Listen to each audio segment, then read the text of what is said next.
आपणक मामन आ गोटे नुआ ब्लॉग को मुझे स्वागत करुच्ची। आज गोटे इंटरेस्टिंग ब्लॉग अच्छी। तो आज हूँ इयरिंग कलेक्शन वीडियो। तो जदि आज वीडियो आपण मानक भल लगे ताले मैं पार्ट 2 भी आनिक आसबि। तो चलते जल्दी जल्दी देखा मो इयरिंग कलेक्शन को। इयरिंग्स कलेक्शन भितर किछटा ऑफलाइन कलेक्शन अच्छी आ कि ऑनलाइन कलेक्शन अच्छी। जोटी को मुझे ऑनलाइन कलेक्शन करी तो पिक्चर मुझे देदेवी आपण मानक बाय करने को सुविधा हो। तो चलते देरी न करके स्टार्ट करवा। तो देखो यहाँ हूँ फास्ट वन। यहाँ मुझे ऑनलाइन रू मेसो ही परचेज करी। तो प्राइस मो सब मन ना मुझे सब पिक्चर देदेवी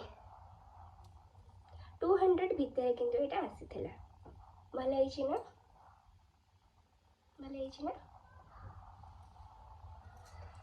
यहाँ मोर सेकेंड वन।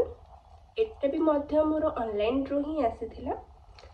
तो मु प्रायतः इयरिंग्स मेसो ही आने बिकज मत मेसो इयरिंग्स कलेक्शन बहुत ही भल लगे। तार प्राइस भी बहुत ही ठीक ठाक थाए। तो यहाँ 200 भितर आसी केमती लगुच। तो यहाँ हूँ मोर थर्ड वन।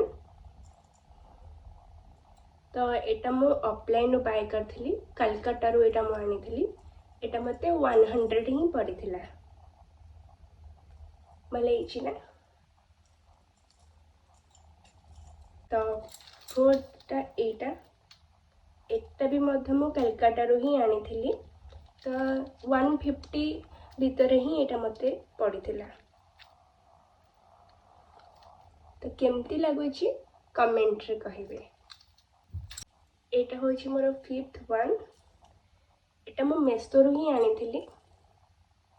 तो बहुत सुंदर काम होने देखु। यहाँ आपण मैंने जेकोसी ड्रेस रे पिंधिबे इंडियन रे ही मुझे कहते देखा सब इंडियन रो। आपण साड़ी हो सलवार हो बहुत ही सुंदर लगे सब पिंधापी। यहाँ हूँ मोर सिक्स्थ वन। यहाँ मु आनी दिल्ली रू सरोजिनी मार्केट रू आनी। यहाँ मत 100 पड़ता। तो ये केमती लगे आपण मैंने कहे मत तो बहुत भल लगे।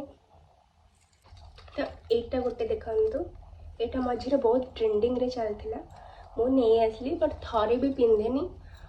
जहाँ को बड़ बड़ इयरिंग्स भल लगे तो से मैंने पिंधे देखा के आग को पिंधि।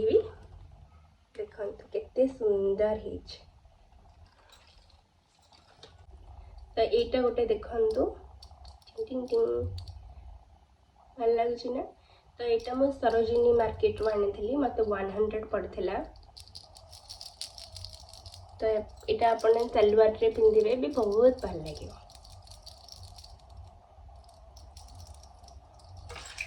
तो यहाँ आ गोटे कलेक्शन यहाँ मत गिफ्टेड मिलता। तो केमती है भल लगुच ना। तो यहाँ गोटे अच्छी मिरर वर्क झुमका। तो यहाँ ओनली 50 रे मत मिलता ओनली 50 रे। तो सरोजिनी मार्केट रू आनी। तो सरोजिनी मार्केट रे 50 रे मत मिली। तो ये सब मुझे बिल्कुल भी ट्राए करिनी। तो आ पाखे मोर किसी फोटोज भी नहीं बाकी बहुत सुंदर। तो ये आ गोटे कलेक्शन अच्छे। तो यहाँ मत 100 मिलता ऑफलाइन रू ही आनी। तो केमती लगुच आ गोटे लास्ट वन मुझे देखी दूसरी बिकज बहुत सारा वीडियो लॉन्ग हो। यहाँ गोटे यहाँ भी मत गोटे गिफ्ट मिलता। तो मुझे आ प्राइस जाननी मे भी 100 भितर ही थी। आपण मानक आ भर कौटा भल लगे निश्चय कमेंट बॉक्स रे कहिबे। और जदि यार पार्ट 2 आपण मैंने देखा चाहते ताले मो पार्ट 2 आनी। आपण मानक वीडियो भल लगे तो रखुची। आशा करुँची आज वीडियोटी आपण मानक बहुत भल लगी। जदि आज वीडियोटी आपण मानक भल लगे ताले लाइक शेयर एंड सब्सक्राइब करदेवे। रही जय जगन्नाथ।